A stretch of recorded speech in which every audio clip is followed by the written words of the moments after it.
નમસ્કાર,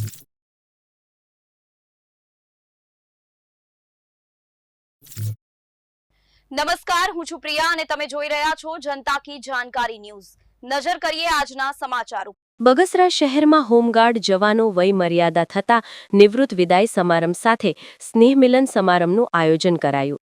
ટાળ તડકો રાત દિવસ જોયા વગર પોલીસની સાથે ખંભે ખંભો મિલાવી અતિવૃષ્ટિ હોય, વાવાઝોડું હોય કે કોરોના જેવી મહામારી વચ્ચે પણ હોમગાર્ડ જવાનો પોતાના પરિવારની ચિંતા કર્યા વગર માત્ર પોતાની ફરજ બજાવી દૂધમાં સાકરની જેમ ભળી માત્ર પોતાની ફરજ બજાવતા હોમગાર્ડ જવાનો નિવૃત્તિ સમય આવતા તેમનો નિવૃત્તિ વિદાય સમારંભ કેમ ન યોજવો તેવા એક આશીષ સાથે અમરેલી જિલ્લા હોમગાર્ડ કમાન્ડર રોહિત મહેતાના અધ્યક્ષસ્થાને બગસરા શહેરના પરફેક્ટ રિસોર્ટ ખાતે 6 જેટલા નિવૃત્ત થતા હોમગાર્ડ કમાન્ડોને સાલ મોમેન્ટો અને પુષ્પગુચ્છ સન્માનિત કરવામાં આવ્યા। સાથે નવા વર્ષ નિમિત્તે સ્નેહ મિલનનું આયોજન કરાયું। આ તકે બગસરા મામલતદાર પ્રશાંત ભીંડી, રશ્વિનભાઈ ડોડિયા, મનોજ મહિડા, પૂર્વ નગરપાલિકા પ્રમુખ એવી રીબડિયા, શહેર ભાજપ પ્રમુખ ઘનશ્યામ સાદરાણી તથા સંસ્થાઓના આગેવાની ઉપસ્થિતિમાં હોમગાર્ડ જવાનોને સન્માનિત કર્યા। હોમગાર્ડ જવાનો બહોળી સંખ્યામાં ઉપસ્થિત રહ્યા। રિપોર્ટર સમીર ખોખર, વીજ પડી। હું ખાસ કમાન્ડન્ટ રોહિત મહેતા। આજે આ વર્ષમાં 6 હોમગાર્ડ જવાનો છે એ નિવૃત્ત થયા। ખાસ કરીને હોમગાર્ડ દ્વારા કઈ પ્રવૃત્તિ કરવામાં આવશે? હોમગાર્ડ દ્વારા કાયદો વ્યવસ્થા, ત્યારબાદ આપત્તિ સમયની અંદર પૂર્વનારદની સ્થિતિ હોય ત્યારે બસ સ્ટેન્ડ બાય અમારા હોમગાર્ડ હોય છે, અર્થક્વેકમાં હોય છે અને વાવાઝોડા સમયે અમારા હોમગાર્ડ જે તરવૈયાની આખી અમારી ટીમ છે એની પણ ડિઝાસ્ટરની અમે ટ્રેનિંગ પણ લીધેલી હોય છે।